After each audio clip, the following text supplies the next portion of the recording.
the last recording we're going to have for Beowulf, and then we have spring break next week. Yay! And there is no reading for spring break, but then when we come back, we're reading parts of Dante's Inferno, and then we're reading some of the Decameron and some of Canterbury Tales. So hopefully those will be entertaining and fun and enlightening and who knows what else, interesting at least. But let's finish up Beowulf. And there, I'm going to make some references today, so hopefully you can deal with it and you're not like appalled.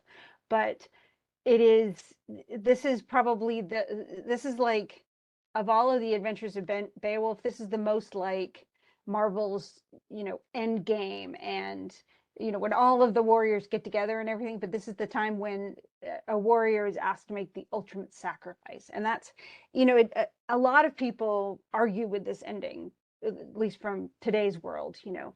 Why does he have to face the dragon himself? He's so old, and stuff like that. And the truth is for this time period. And that's one thing that we have to understand. Heroism is different as we go through. Being a hero means being a really great warrior. So strength is necessary.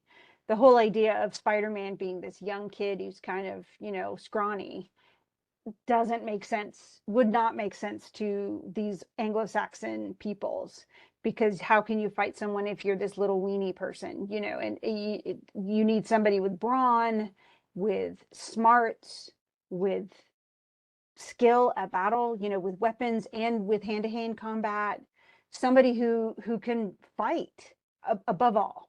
And so super strength, remember, Beowulf has the strength of a whole lot more men put together. And so he's able to do something that no one can do. I mean, it's kind of like even really strong people today can't rip through a phone book, the entire phone book. He probably could. He can rip a monster's arm out of its socket and rip it, like literally rend his limb off. And so no one can do that. Like we can't just grab a person's arm and rip the arm off. We might dislocate a shoulder or, yank on them and make it so that they hurt or something, but we can't just rip flesh off because we just don't have that kind of strength. We don't have that ability. And even, animals, there are very few animals that can actually do something like that. They can crush somebody, but most of them do so with their mouths. And the truth is of all parts of our body, the strongest part of our body really is the mouth. We can break through all sorts of things with our mouths because our jaw muscles are so strong. But that's because we crunch through, nuts and do all sorts of other stuff with our teeth. But most animals can't just wrestle somebody with their arms and rip things off. I mean, they might do so with their mouths, with their jaws, but they really can't do so with their limbs either. In this case, though, what we're looking at is this super strong guy who essentially faced people in battle, faced Grendel and Grendel's mom when no one else could really come up against these two monsters, and then beats a bunch of other people, which we're going to see in a second, in all these different wars and battles over the years, and becomes king. And then here comes the biggest of all monsters, this dragon, or this worm. They actually call it a worm, and you can see that even in the first bit. But he beats this dragon at the age of goodness knows how old he is. He's got to be, I mean, even if he was 15, like a little kid at the time of the other fights, it's been 50 years. So he is old. And he's, probably at least double the age of any of his warriors, and yet he's the one who has to face this thing. Now, why does that happen? It's actually part of this mystique of the warrior that, a warrior, a good warrior, doesn't want to die of old age at home in bed or of an illness or something like that. They want to die in battle so that they die that hero's death. It's far more glorious. It's the reason why, even though I don't agree with them because of animal rights issues, it's the reason why they have bullfights in Spain, is because they have these male bulls that are all gigantic, because they're fed and bred to be huge, but they don't want them to just die miserably in a slaughterhouse, and so they die, the best of them get to die in battle, and that preserves their glory while at the same time they end up being dragged off and then they go and get eaten. Their meat gets used. But so you still get to reap the rewards of having, the cows, but then the bulls get to die in glory. Now, what the bull thinks of that, I'm sure that they don't agree. They'd rather just, go romp around in a field and live happily the rest of their lives. But for this mystique of the warrior, the ideal way to die is to die in battle and win glory at your death. And even if most of us don't agree with that, if the idea of Achilles, for instance, he dies in the Iliad, and well, he doesn't die in the Iliad, he'll die after the Iliad, but he laments dying so young. When we get to the Odyssey, Odysseus actually goes to the underworld and meets him and says, "Oh, wow, I didn't think I'd see you. You won you won so much glory in battle." And Achilles says, "I wish I'd lived longer and I didn't die in battle. It's not worth it to not really get to live." And some estimates say that he wasn't even 20 years old when he died. So he didn't get much of a life because he was in battle. Now, Beowulf, though, manages to live a super long life, much longer than the average person at this time. There was no healthcare at this time. People died of all sorts of different, plagues and diseases. So most people probably, I think the average lifespan at this time was like 37 or 38 years old. You just didn't live long. And so for him to live 50 years beyond the time the two battles with Grendel and his mom it's just amazing, because nobody lived that long. So he not only got to live a really long life and do lots of things and gain glory all the way through, but he also got to die in battle, which most old people would never have been able to do. So let's see how this goes. And it's going to be a lot like, that we're going to look at this and kind of compare it to some of the other heroes that we have today. And especially in the movies and in, kind of our popular culture. So in this case, we kind of are leading away from, okay, so he won all this glory. And then they have a lot of, some interwoven sort of stuff about what happened with Beowulf and him going home and getting more prizes from Hrothgar. Because remember, he killed the Grendel's mom last time. So now he essentially, he talks about the fact that his king dies, and yet he achieves, this is where it's getting to the point where Beowulf achieves revenge, for that death. But then he also says, he talks about more and more, he fought a cold campaign and killed Onela. Onela was the one who was at fault. Then it says, thus the son of Ecgtheow survived every battle, every deadly conflict, doing brave deeds until that day. So we're leading through. He fought and fought and fought and fought. He always won, always won. He survived every battle. And he did lots of brave deeds until the day he was forced to face the dragon. And so, and then of course it's anger. It's not really, I mean, we say anger, but it's almost like determination. You're going to be the one, we're going to get you back, and I'm going to fight you. It's kind of like the way he approached Grendel. I'll fight him to the death. And so, and it says, filled with anger as one of 12, the Lord of the Gates sought the worm.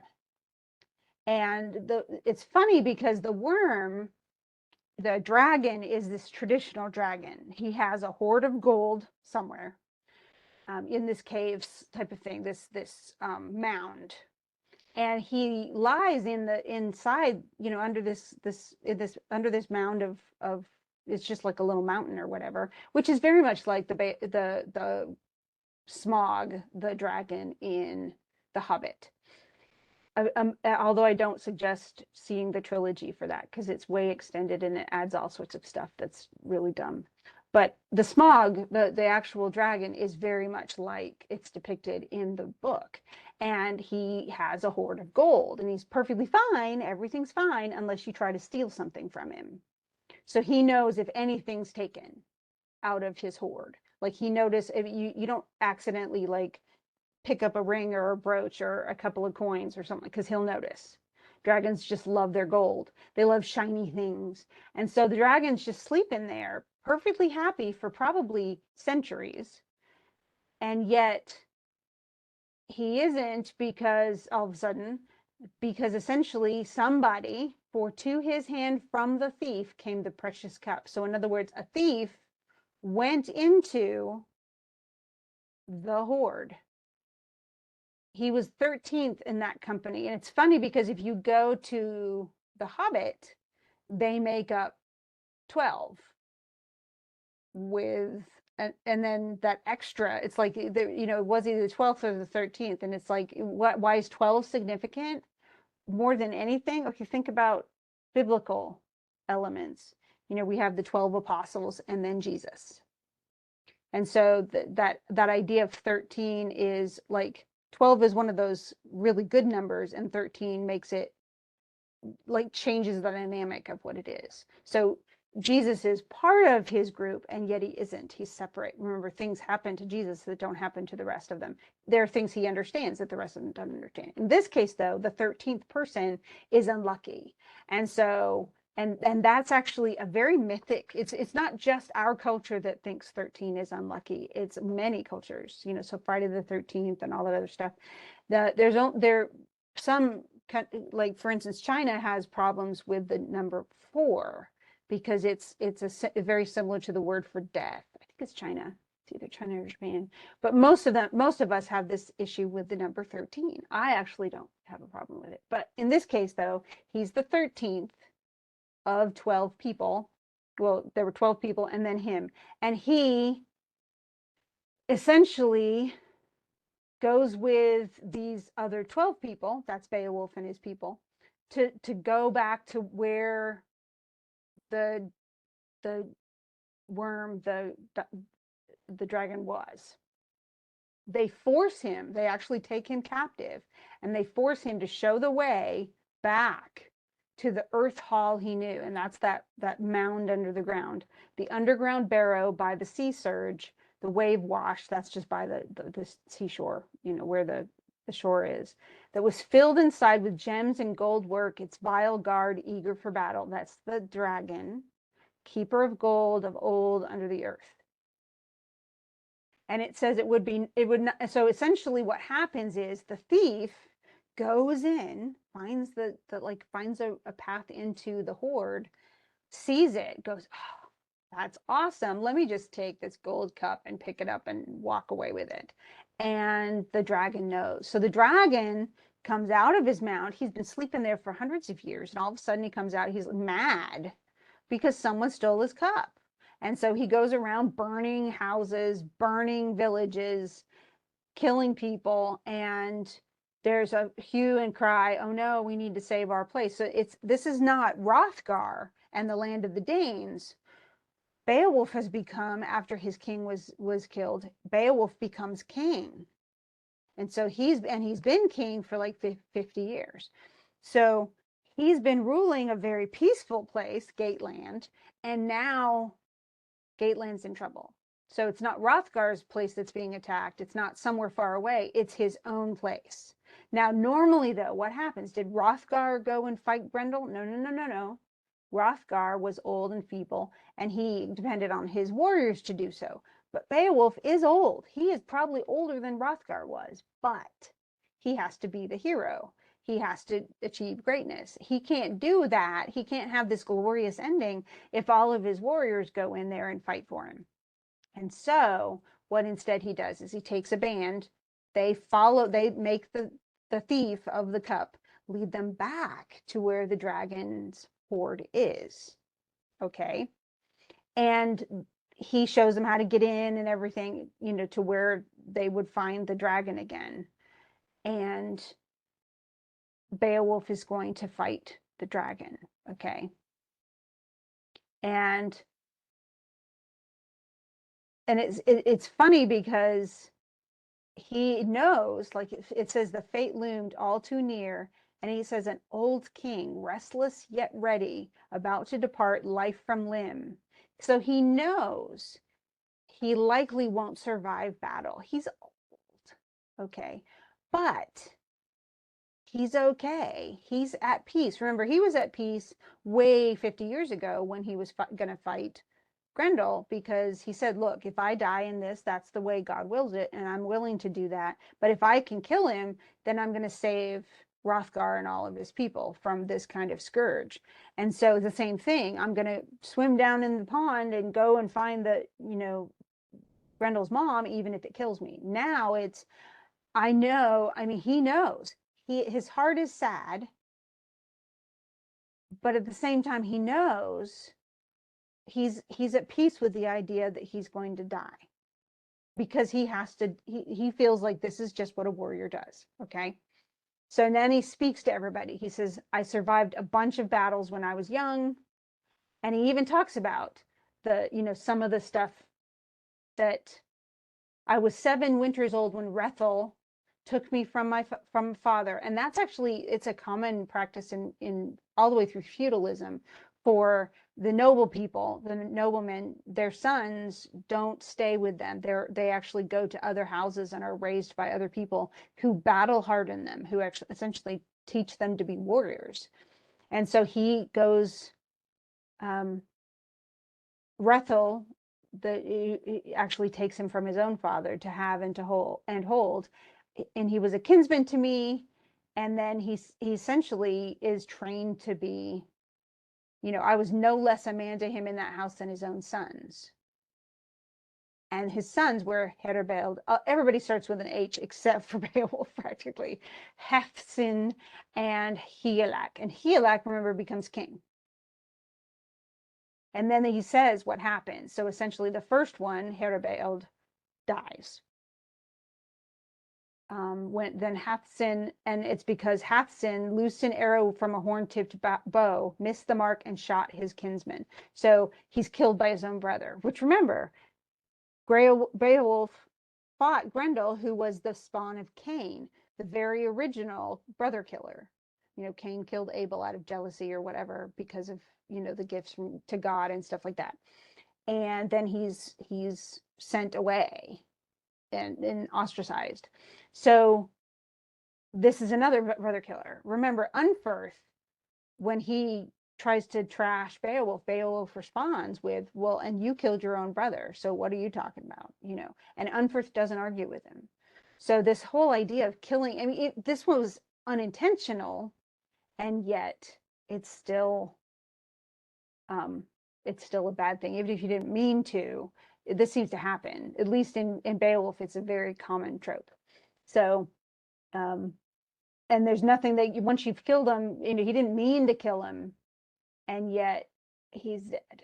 So, it was bad, and there's no comfort from that. And I agree. As a parent, the worst thing that I can imagine, honestly, is losing my children. So, this old man who, the dad, Rethel, was made miserable because he, of losing his son. But then he keeps on going. Let's see. But essentially he's talking to his people, and he talks about that kind of grieving and the suffering that happens when people die like this. So, and the king was upset at the son because he had, he couldn't ask his son to make to pay a price, because but he because a man price, the Weir Guild. But he was devastated that his oldest son had been killed like this. And so he turned from joy, choosing God's light, a man of great wealth. He left to his heirs land and stronghold and departed this life. So he dies of sorrow. Okay.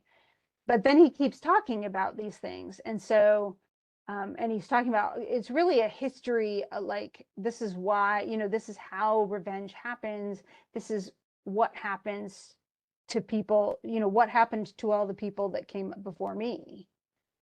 And so, and then he goes but he essentially everything he finally gets to Hygelac, and then he makes it clear that he was a good warrior to him. I repaid Hygelac the treasures he gave me in war with the sword. So in other words, I fought for him, and that I deserved everything he gave me, everything.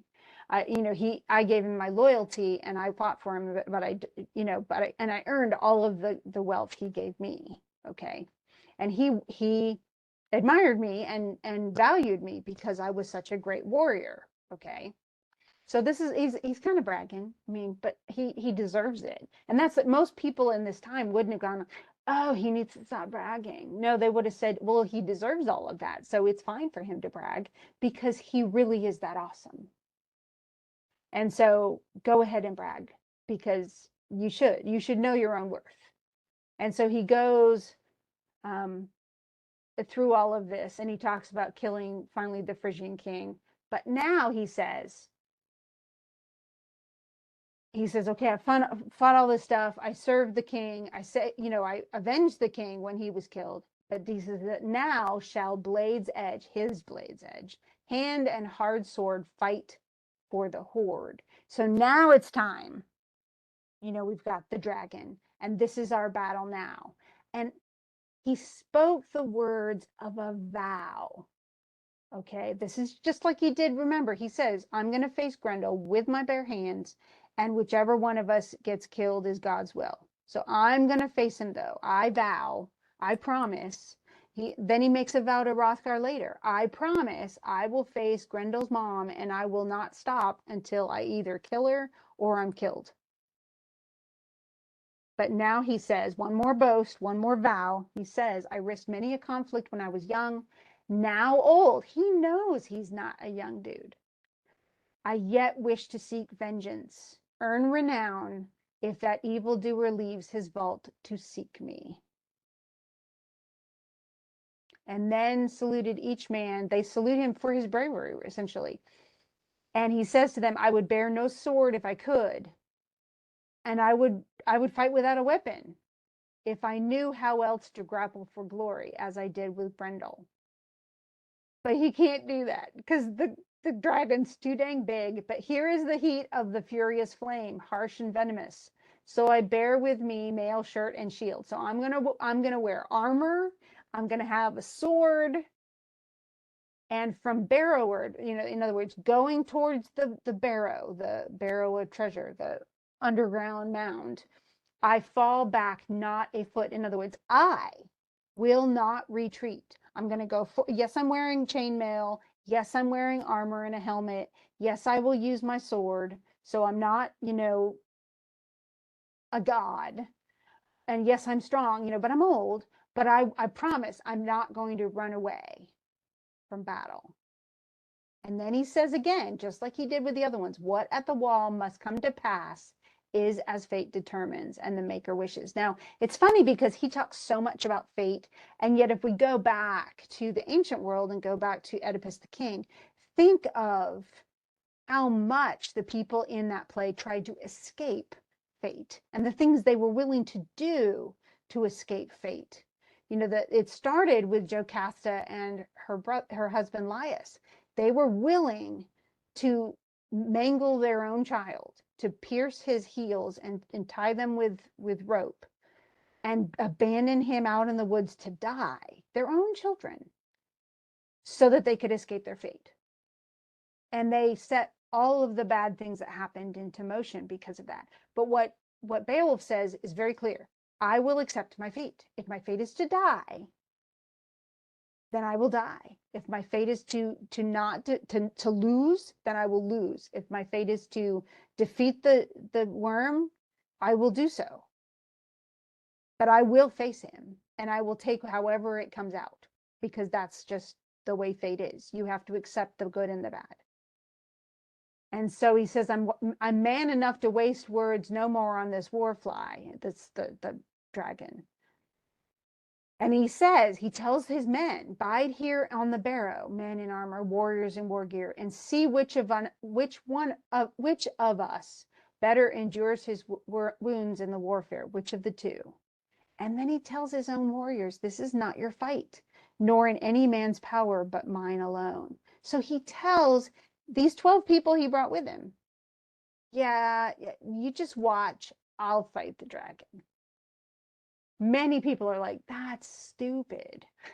But the truth is, if all 12 of them fight the dragon, they may very well all get killed.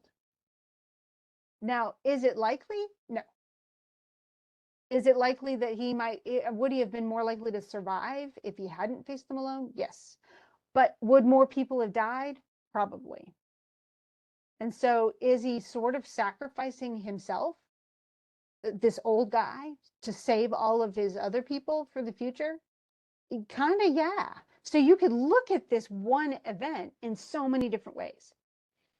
Or is he just greedy? Does he just really want the glory, and he just really wants to die in battle, and he knows he's old and he's not going to live much longer anyway? So does he just choose this as his fate? Is he in more control than we think? So, but he tells people to stand back. I'll fight him myself. But he will prove his worth. I shall gain the gold by my bravery, or the battle will carry off your lord. Some deadly wound dealt by this terror. But he kind of foresees his own fate. So the brave warrior rose with his shield, harsh under helm, wearing his mail shirt, went under the walls of stone, trusting in his strength alone. And he's gone. They're going to stand outside, and they might watch through the door and go, oh, okay, how's the battle going? But they don't go with him. He goes by himself to face a dragon all by himself, which is honestly kind of stupid. But we would see that as, it's still better to have more people. But anyway, he goes in, and he has to deal with a lot of different there are different things going on with this dragon. So obviously the dragon does have fire, just like any regular traditional dragon. And so he can't even go near the horde unburned. And remember, people aren't impervious to fire, and Beowulf's among them. He would not be able to endure the deep for any while with the dragon's flames, because it's just too dang hot. So he can't just go up and walk up to the dragon and expect to not be burned to a crisp, is what they're saying. But he does. Instead, he shouts a cry from the heart in his frustration. The staunch man roared. His voice rang high and battle clear under hoar stone. Hatred roused. The horde guard, that's the worm, the dragon, heard that human voice. And that was it. Then the fight was on. No time remained to sue for peace. No, there's no more waiting now. First, the creature's flame breathed from beneath the stone. If you guys are Harry Potter fans, or Lord of the Rings fans, or Hobbit fans, or any of that kind of stuff, or if you just even you maybe play Dungeons and Dragons and stuff, this is all right down the medieval pathway. So you guys are in the right place. If you're not, sorry, but it's a big battle. So they are going to face each other. And so the flame breathed from beneath the stone, hot battle fumes, and the earth rumbled. And a lot of people, this was a very common medieval belief, that like earthquakes were actually dragons under the ground, creating the rumbling sound and making the earth shake. And so that's one of the reasons I think that so many different cultures believed in earthquakes. And it's not like, believed in dragons. Dragons weren't exactly just a Western manifestation. There are Chinese dragons, there are Japanese dragons, Korean dragons. So in the East, anywhere that there could be earthquakes, actually, anywhere where, that almost everywhere believed in sea serpents too. So it's not just in fact, I actually made a Korean dragon. It's on my office door right now. It looks different. It's in Japanese and Chinese, a lot of Asian dragons look very different from Western dragons, but the concept's the same. They have wings, they have claws, they breathe fire, all that kind of stuff happens. So he gets to face this magical creature, that nobody's really ever seen before, but he gets to face him one-on-one. Okay, so he breathes fire, the earth rumbles, and beneath the barrow, Beowulf is swinging his shield at the grim guest. So he puts the shield in between, to, of course, protect himself. Then that ring-coiled one's heart began to seek out strife. As the good war king drew his sword, that ancient heirloom, its edges flawed. So this is his old sword. Each of the combatants stood in awe of each other. So he recognizes the strength of the dragon, but the dragon recognizes the strength of Beowulf as well. And while the serpent coiled, moving swiftly, he waited in his war gear, while burning, slithering, the dragon looped and writhed, hastening its end. The great leader's shield defended life and limb far less time than he hoped, wielding it when, for the first time, fate denied glory in battle. Okay, and it says, so he defended life and limb far less time than he hoped, because he wielded the shield for the first time, and fate denied glory in battle for that first time.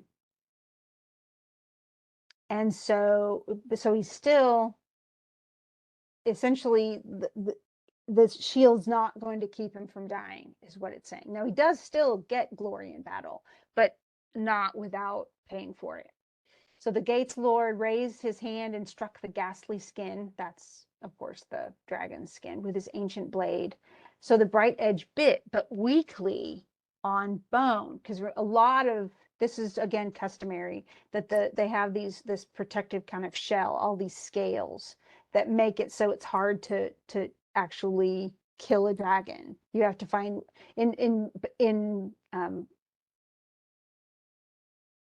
The Hobbit, they had to find the weak spot. There was a weak, like a missing scale, and that's where you could get it. There are all sorts. I mean, I think about even Sleeping Beauty, the old Disney cartoon. There was that place in the chest that, you know, he throws the sword and it's with magic that it goes to the right place and stabs the dragon. You know, but most dragons are covered with these scales, and so that it's their hide's pretty impenetrable. Okay. And it bit less fiercely than he needed it to, is what they're saying. And the dragon's irritated. He spews more fire, widespread battle flame. And the gold friend of the gates claims not the victory. His war blade, naked in conflict, failed as it should not fail. So it was supposed to serve him, and it didn't. It's not going to help him. It's not going to make him win against the dragon. It's not going to protect him, just like the shield is not going to protect him. And so, and it says it was no easy thing to give up this world. Hard now, unwilling to inhabit a home elsewhere. He's tough and he's stubborn, though. He doesn't want to die. But it's telling us from the beginning, he's not going to survive. So there's no like, oh no, is he going to survive? No, we know. It tells us over and over again, everything's going to fail him. Essentially the dragon is gaining. He thinks he's understand that, you know, the creature's understanding that he's going to win. Breath swelled in its breast once more. He who once ruled, suffering intensely, was furled in flame. So it's burning Beowulf. Okay, now we get to another element, though. No band of hand-picked men, nobles all, the valiant in battle, gathered around him. Okay, so he says, don't come in, just watch, and I'll get the dragon. What his men should have done. So he tells them an order, sort of, you know, stay here and watch, and I'll go and you know, he's going to go be the brave hero. Remember, he's like 65 years old or more, you know, at least 65. He might be 75. And he's like, okay, I'm going to go fight. You guys just stay here. They should never have let him do that. If they want glory, they have no choice but to go in there and fight with him and say, no, I don't care what you say. We're going to serve our king. Because honestly, for their honor and glory, they need to insist that they do the work. He insists, okay, I'm going to go and serve this. You guys stay behind. They should say immediately, no way. You're our king and we will fight with you no matter what. So that should have been their answer, but it wasn't. Instead, they didn't go in and help him. Instead, to save their lives, they slunk to the forest. So they back away. Remember, he said, I'm not backing one step away from the barrow. I'm going to keep going forward and face this dragon. Well, they run away. They go hide in the forest. Yet sorrow welled in the heart of one. and this is Beowulf. Okay, it looks like Wiglaf, but it's Beowulf. It's just son of Whalestan, and he is one of the shield men of the Shilfings. He is a thane or a warrior under Beowulf. Okay, and seeing his lord scorched by heat under his war mask, so he sees them. I mean, he's being actively rained with fire, and he's like, oh my gosh, this is not good. And he knows this is not this is not what he should be doing, because he's been given honor by Beowulf, he's been trusted by him, and it's just not okay. So he could not hold back his hand. So everybody else ran away, and he's like, no, I'm watching Beowulf get fried, and he can't do it. He can't let that happen. So he gets his shield, drew his sword, and then he even gives the history of the dang sword, which we don't need. Then none of this, all the different names, you need to know Beowulf and Hrothgar and Heorot, because that's the hall. But and Wiglaf, a few of them, and Unferth, those are like the only characters really you have to know by names. All these histories of so and so and whose kid that was and who was, nah, don't worry about it. But he's still got, so he has a sword, and we'll just relax on where. But anyway, so let's skip all that stuff because it just doesn't matter. But he said, then for the first time came the onset of war, the young champion there with his lord. So this is Wiglaf. Now we're back to, with his sword. His courage stood firm, nor did the blade fail. Okay, this is important. So remember, it already told us, the story already told us that the shield was going to fail and the sword was going to fail, and it wasn't going to do what it needed to do to save Beowulf's life. But Wiglaf is going to survive. So it's telling us from the beginning, nor did the blade fail in the fight. So he's not going to die. So that's not the outcome that we're really wanting. We want to see the action. So this worm found, now that they came together in the conflict. So essentially the worm has discovered that the worm will discover, the dragon will discover that Wiglaf is going to be able to kill him. He's going to help him die. He's going to be enough to make it, to essentially even the fight out and make it more fair.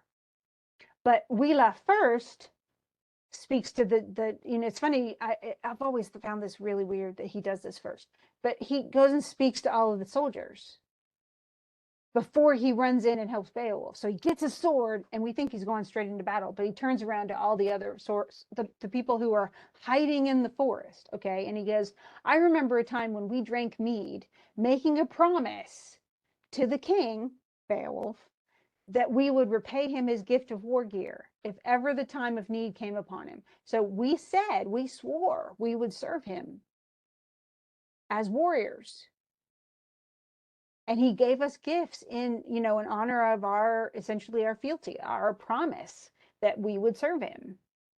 And he thought we would be good warriors. And so it kind of as a, here you go, you get paid in advance. And yet, now the day comes when our leader has need of the strength. So he needs us now. We need to go fight him, fight the dragon now. And we need to serve him. We need to go to the aid of our battle king through the hot flame and the fire dread. As God is my witness, I'd rather my body be shrouded in fire along with in other words, I'd rather die, burn to death with the king than stay back here. It cannot be right for us to bear shields back home and not kill the dragon or defend the life of our king. That's our job. And so he's telling the warriors, you guys stink. You guys are terrible. You're not doing what you swore you would do.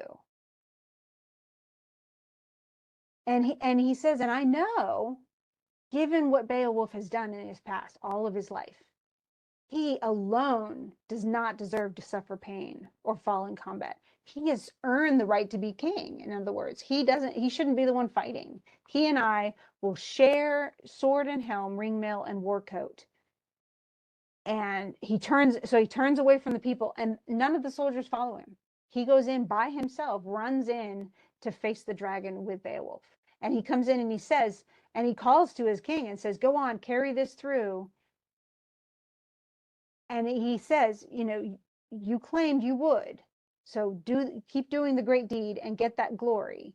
Defend yourself bravely, and with all your might act boldly now, and I shall stand by you. And here comes the dragon against them, you know, for the second time with a flood of fire. A wave of flames charred his shield to the boss. In other words, to the underneath. Chainmail scarcely protected the young spearman, yet he charged bravely behind the shield of his kinsman after his own was burnt. Then the war king gathered his strength and struck a mighty blow with his blade, drove it with all his power to lodge there in the serpent's skull. So Beowulf stabs him in the head.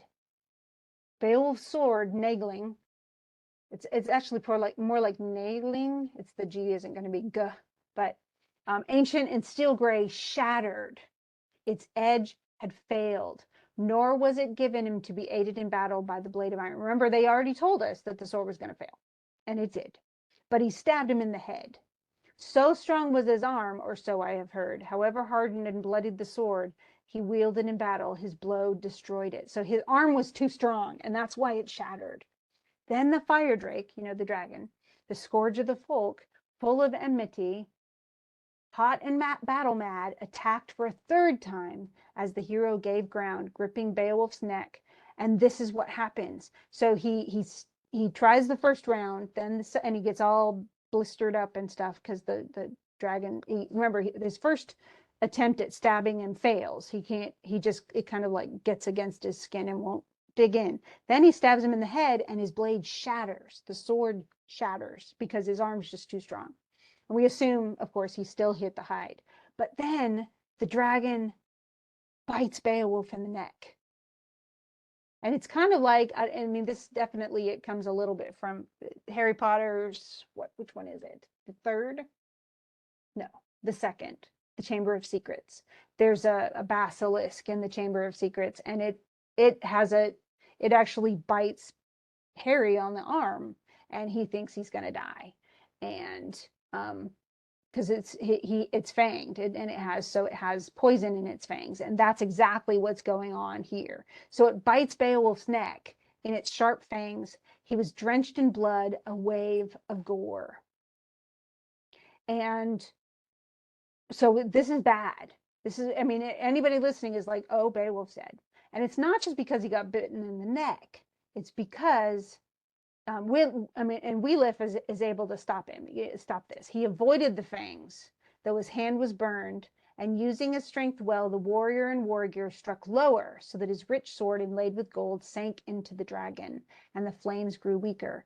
Then, so while Beowulf is being bitten in the neck, the dragon's distracted enough, and Beowulf actually stabs him. He's the one who kills the dragon. So if there's a question on the thing asking who actually killed the dragon, it's not Beowulf, it's Beowulf. Then Beowulf the king gathered his wits, drew the dagger, bitter and battle sharp, he wore at his side. The helm of the Wederus cut the worm deeply, and so he also gets to stab him. So together they end up felling the foe, and the dragon dies. But that was the king's last glorious deed. Why? Because he got bitten. Had he not been bitten, he might have survived. He would have been burned pretty badly, but he still might have survived. But the wound the earth drake had dealt him, this is in his neck, had sweltered and swelled because it had venom in it. It was poisoned. The talons of his, essentially the teeth were poisoned. His fangs had, like a snake's, had venom. And so the old man knows. He knows he's done for. So he sat himself down in a place by the wall, saw the giant's work, the barrow mound, saw all the all the stuff that was inside the interior of the dragon, where the dragon's lair was. And the best of Thanes, that's Beowulf, laved the wound. So he's washing the wound from the dragon with his own hands, cleansed the blood from his lord and friend, his great leader, and unloosened his helmet. And this actually reminds me of the Star Wars not the Empire Strikes Back, the Return of the Jedi, because at the very end, Darth Vader proves himself, saves his son, Luke Skywalker, and then Luke takes his helmet off because Darth Vader's going to die anyway, but he takes his helmet off so he can talk to him face to face. And so the same thing happens. He unlooses it's amazing how much Beowulf ends up in all these other movies and stuff. But Beowulf spoke then, scorning his injury. So he knows, but he doesn't care. The battle black wound, knowing now that he had done with his length of days. So he knows he is not going to survive. He is going to die very, very soon. He says, now I would wish to have given my son my war gear had I been granted an heir, but he didn't have a kid to live after me. I ruled the people for 50 winters. No neighboring king, not one, dared face me with an army. So he's protected them for 50 years. I awaited my destiny on earth, ruled my own kingdom well, sought out no quarrels, swore no oaths in unjust causes. I was a good dude and a good warrior and a good king. And he says, though doomed now by mortal injury, I can rejoice in it all, at it all. Like he has no regrets. I didn't kill my own kin. We go back to the whole Cain pattern. Never did it.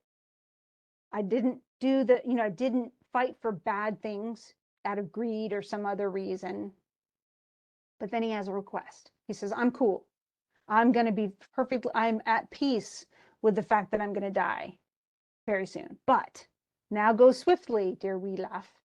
Now the worm lies there. It's dead, dormant, sorely wounded, deprived of its treasure. Be in haste so that I glimpse the gold hoard. What's he want to do? Can I see some of the riches?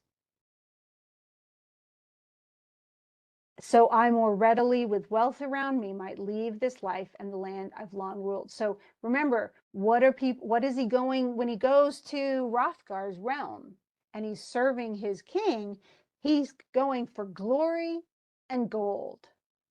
He wants the wealth that goes with the glory that he earns. And that's what a thane, what a warrior is supposed to be going for. And this is centuries old. It's the same in the Iliad.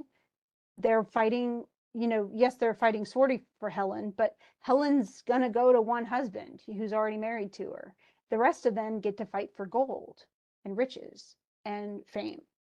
And so he's doing the same thing. So Beowulf goes out at his command, swiftly went down in his battle gear under the barrow's roof and actually finds a heap of gems in the worm's den. And he saw gold glittering over the ground, wonders on walls, stands of goblets. So tons and tons of stuff. It is a massive hoard. Okay. So it's jewelry, it's cups, golden cups, it's money, it's everything. Gold, gems, jewels, everything. And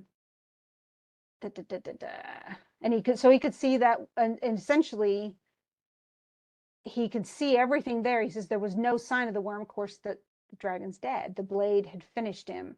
Then the warrior alone, as I have heard, plundered the hoard, all the giant's work, filled his arms with flagons and plate as he wished, and took the standard too, the flag.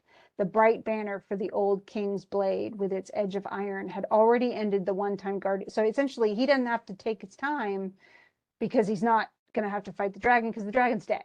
Okay. And Beowulf was in haste though, because he had to get a pile of stuff, brought it out, anxiety, he's a little anxious because he doesn't want to take too long in there and Beowulf's dead before he gets out. Okay. So he even asks, would he find him alive? All strength lost in the place where he'd left him. Bearing the treasure to his great chieftain, he found his lord bleeding, his life ending. He began to wash him again with water, until a word's blade tip broke through the breast hoard. So in other words, until he could talk again. Because remember, his throat was swelling because he's been poisoned. As the old man saw gold. So he finally sees gold, and then he musters up enough strength or whatever to speak. And he gives all glory. This is, again, probably the religious scribe. He says, to the master of all, to the king of glory, to the eternal Lord, I give words of thanks for all the treasures that I see before me, and that I was able to gain such wealth for the folk before death could take me. So he knows what happens with all of this gold.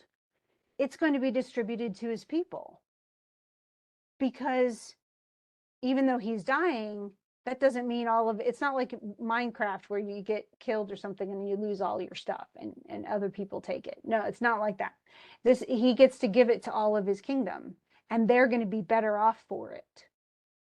So, all he does is thank God that he was able to get that, to win the gold and the glory before he died.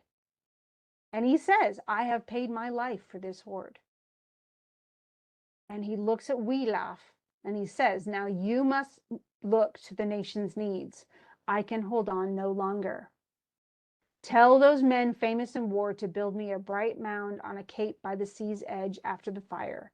It will tower high on the whale's headland and serve there to remind my people of me. So they're going to essentially build a pyre, and he's going to be burned.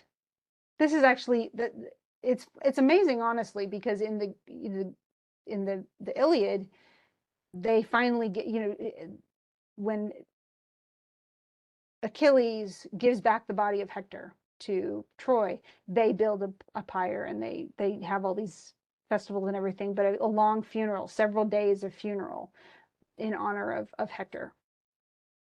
But they also have a pyre that that they will burn his body on. It was a standard method of burial, and this is actually not unlike the way that they still would do it all the way through Northern Europe in these tribes.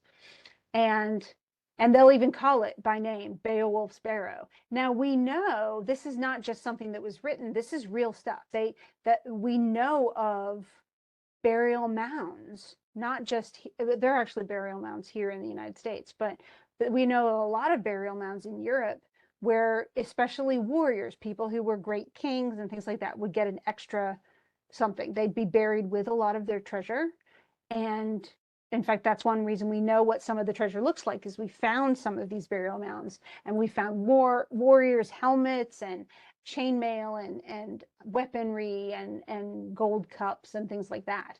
And so that was pretty normal that this would happen. So, but he wants essentially for people to be able to see the mound from the sea, and they'll know what's named. They'll know, oh, that's Beowulf's Barrow.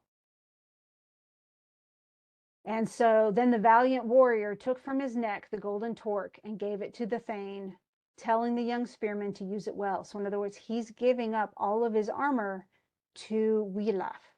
You are the last of us, the last of our race, the Waymundings.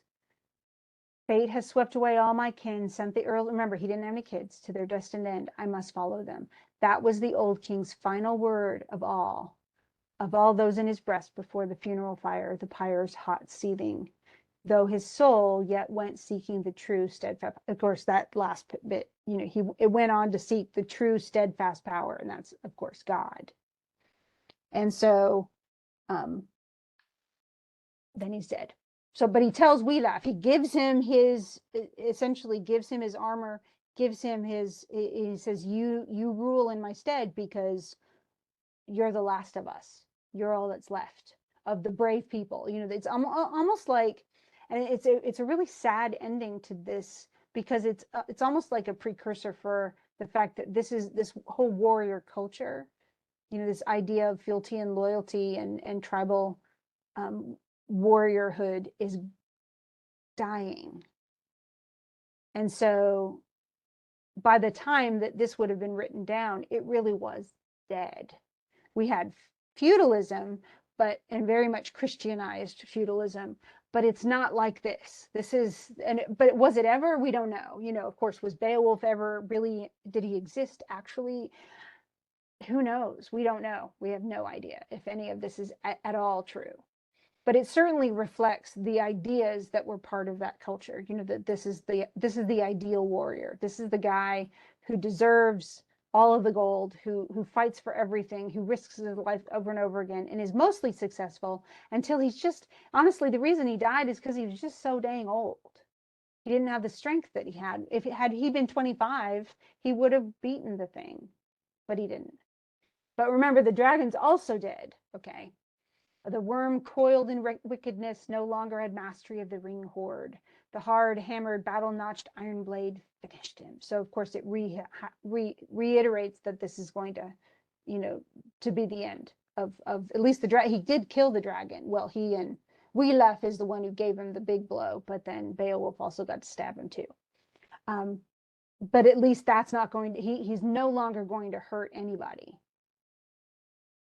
And so then he says through, and it was all through because of Beowulf. Had Beowulf not agreed to go and face the enemy, Beowulf wouldn't have been able to do it properly by himself either. So, but indeed, there were few men in this world, so I have heard, with the strength to win, however daring they were in their deeds. So even if there just were few men in the world who had ever lived who could have fought against the scourge's venomous breath, or had the courage to touch the horde if they found its guardian alive.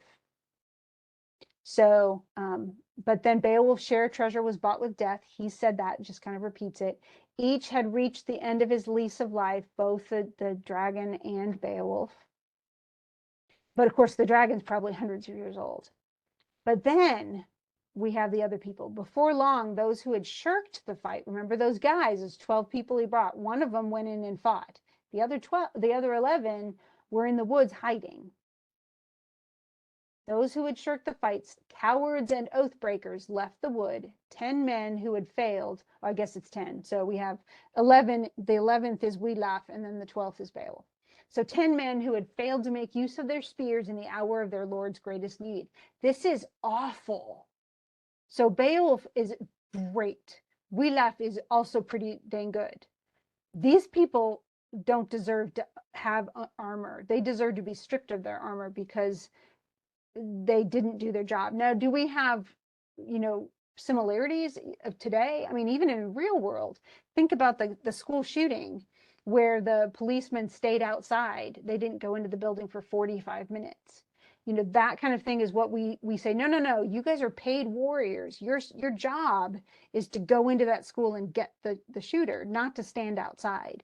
So that's as close as I can get to an actual equivalent. When people are supposed to fight and they run away, and they refuse to fight, and it costs people lives, especially that it's their king, that they would do that, and not their job is to fight for him and to save his life and to protect him, and they didn't do it. So now they're ashamed, and they make their way to where the old man lay. They gazed at Beowulf, sitting there weary, the warrior there at his master's shoulder, trying to rouse him with water to no avail. So Beowulf is still trying to get it, drink some water or something. Beowulf, you're not dead, but no, he's dead. There was no way on earth he could save his leader's life, though that was his wish, or deflect the Almighty's will in the least. In other words, this is just his fate. And God, and that was a fate under God. God knew Beowulf would go in there and he would die. That was Beowulf's fate, and Beowulf accepted it. And then it says, then every man who had lacked courage had a ready rebuke from that young thane. So Beowulf is mad. He was already saying, look, we got to go in there and save Beowulf. And no one went except for him. And he spoke sore-hearted, viewing them without love. He who speaks the truth must say indeed that your liege lord who gave you treasure and that very war gear you stand in there. Remember, he gave you all your armor that you're wearing right now. He gave all sorts of stuff in the mead hall, constantly was generous to you. Must confess indeed that he has sadly thrown those weapons away. They get shamed. They absolutely get shamed for what they've done. Okay, and this is the end of what we're going to read, because the only bit that's later is the burial and stuff. But essentially, this is the rebuke, and this is a warning to people who are listening. If you take up a sword and you say, I promise, you make a promise, you better keep it. And Beowulf, by doing what he did, served God. And this is going to be something that's part of fealty. The feudalism, feudalism that develops, and it really has developed by this moment, by the time this stuff gets written down. Feudalism is all about, the God made these kings kings. So they have gods, they have essentially divine right of rule. That's what that is called. And your obligation, if you're serving God, is to serve the king. And that's what it demands of you. And if you promise you're going to serve the king and then you don't, you are actually turning your back on God as much as you're turning your back on Beowulf. And so this adding of, remember, these are religious scribes, who are writing all this stuff down. Adding God into the mix makes it even more horrible what they've done. And he says, I could do little to protect my kinsmen, yet I found a measure of strength for the fight. As I struck with my sword at the deadly creature, it grew ever weaker. Fire surged less strongly. So I actually had an effect. Yet too few rallied around our king in his distress. Had more people been there, he might not have died. And it says, now the delights of receiving treasure, all the gifts of fine blades are ended for you and your kin. And every man of your clan must lose his land rights. I'm going to take all your land.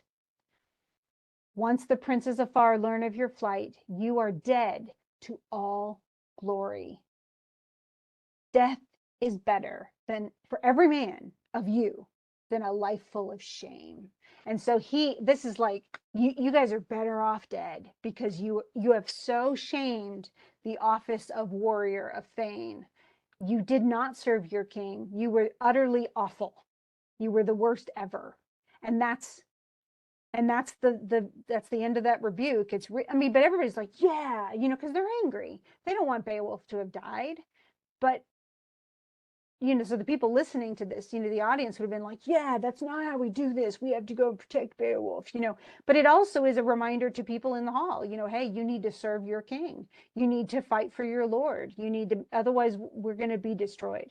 That's really the essence of tribal community. If you don't fight hard and win, you're going to be, your tribe's going to be destroyed, and there will be no tribe. And so that's why it's so much part of this idea of what their hero is. You have to fight, even to death. It's like the Secret Service. Their job is to protect the vice president and the president, and the people that they're sworn to protect these people. That means if there's somebody shooting, they have to jump in front of, between the shooter and the president, so that they take the bullet instead. And it's totally against what we're, humanly wired to do. We want to protect ourselves, but they have to do that. That's their job, is if they have to take a bullet for the president, because they have to protect the president. They're there to be a barrier. And so that's kind of what these people should have done, and they didn't. They ran into the woods and hid because they were scared of the dragon. And they left Beowulf to face him with only the help of Beowulf. And that's why he died. So any thoughts on this? I'm going to go ahead and stop the recorder. But again, anytime you're doing journals, if you have questions, please include your questions in the journals. And if there's something I don't answer and it's still a lingering question, please ask. Okay. Do you have any questions, Tracy? Yeah, do you want me to ask after you stop it, or you already stop it? Okay, I can stop it. Just a second.